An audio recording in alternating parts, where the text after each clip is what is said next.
Atas kejadian 7 tahun silam, Anju mengalami traumatik yang cukup parah. Anju sering mengalami kejang-kejang, apabila ia merasa ketakutan terkait masalah yang dialaminya 7 tahun yang lalu. Dokter yang memeriksa kesehatan Anju mengatakan, hal ini tidak boleh terjadi terlalu sering. Sebab, jika ini terjadi secara terus-menerus, maka akan berakibat fatal terhadap kesehatan tubuh Anju. Oleh sebab itulah, kemarin Vijay mengadu kepada Inspektur Sawan. Tapi meskipun banyak masalah yang saat ini menghampirinya, Vijay tetap beraktivitas seperti biasa. Di saat Vijay sedang berada di kantornya, ia melihat di ruang tamu, ada seorang pria yang sedang menunggunya. Pria itu bernama Mahesh. Ia adalah bapaknya Sam, yang baru saja pulang dari London bersama Mira, sang istri. Dalam percakapannya bersama Vijay, Mahesh mengatakan, bahwa selama 7 tahun tinggal di London, ia bersama istrinya tidak merasakan ketenangan. Oleh karena itu, Mahesh meminta kepada Vijay agar mengatakan, di mana anaknya dikuburkan. Agar ia dan istrinya, bisa mengadakan upacara penghormatan terakhir, dengan cara, menaburkan abu jenazah anaknya ke danau. Vijay tetap bungkam terkait hal itu, ia meminta kepada Mahesh agar tak membahas kejadian 7 tahun silam. Sebab, hal itu sangat berdampak buruk terhadap kehidupan keluarganya.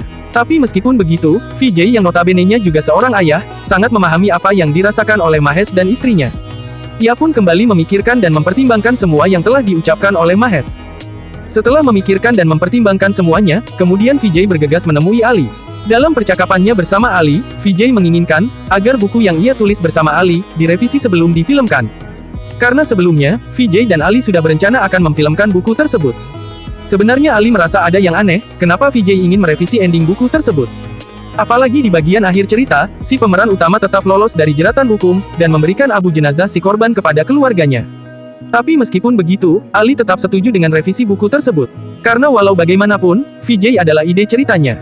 Dan Ali berjanji, akan segera menyelesaikan revisi buku itu dalam waktu yang singkat.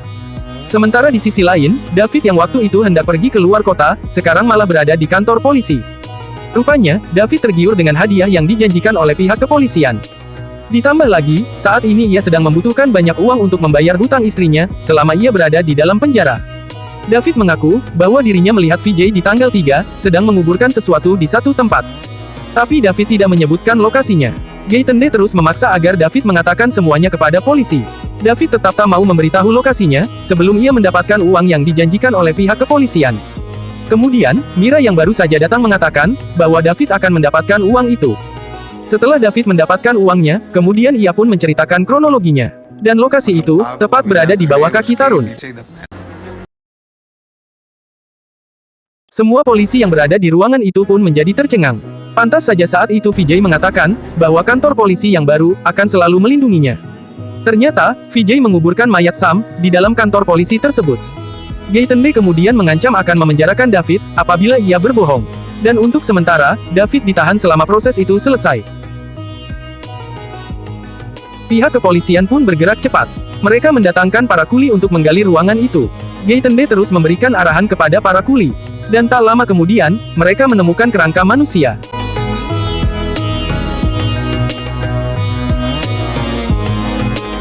Vijay yang sedang memeriksa CCTV yang ia pasang di perusahaan kabelnya, melihat kantor polisi sedang ramai didatangi para warga. Kemudian Vijay menelpon Jose, dan menanyakan apa yang sedang terjadi di kantor polisi, hingga para warga mendatanginya. Jose pun menceritakan, bahwa polisi sedang menggali mayat Sam di dalam ruangan kantor polisi. Vijay yang saat itu sedang di rumah, bergegas pergi ke kantor bioskopnya. Vijay melihat dari CCTV, bahwa tim forensik sedang membawa kerangka mayat Sam, memasuki sebuah mobil. Kemudian, Vijay langsung keluar dari kantornya, dan pergi mengendarai mobilnya. Sementara di sisi lain, Tarun dan Mira sudah mendapat informasi dari tim forensik, bahwa kerangka mayat itu, adalah kerangka seorang pria berusia 25 tahun. Dan penyebab kematiannya itu, karena hantaman benda tumpul di bagian belakang kepalanya. Dan rencananya, Mira akan melakukan tes DNA untuk menguatkan argumennya nanti di pengadilan. Sementara untuk saat ini, Mira dan Tarun, akan meminta izin ke pengadilan, agar diizinkan menginterogasi kembali keluarga Vijay.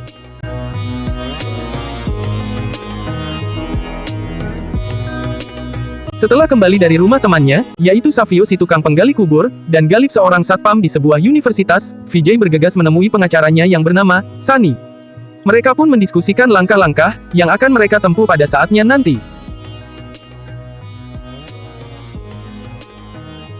Setelah mendapat izin dari pengadilan, pihak kepolisian pun langsung menginterogasi Vijay beserta keluarganya. Mereka diinterogasi di ruangan yang berbeda. Vijay dan Tarun menyaksikan anak dan istrinya yang sedang diinterogasi oleh Gaitende. Gaitende memaksa mereka agar mengatakan kebenarannya, tapi anak dan istri Vijay tetap tidak mau bicara. Alhasil, Gaitende pun menjadi emosi, dan menyiksa keluarga Vijay. Anju yang selama ini mengalami trauma berat, kembali mengalami kejang-kejang. Vijay yang tak tega melihat penderitaan anak dan istrinya, memohon kepada Tarun agar menghentikan Gaitende. Vijay berjanji akan mengatakan semuanya. Kemudian, Tarun merekam pengakuan Vijay. Akan tetapi, Vijay mengatakan, bahwa dirinya lah yang telah membunuh Sam dan menguburkannya di halaman rumah.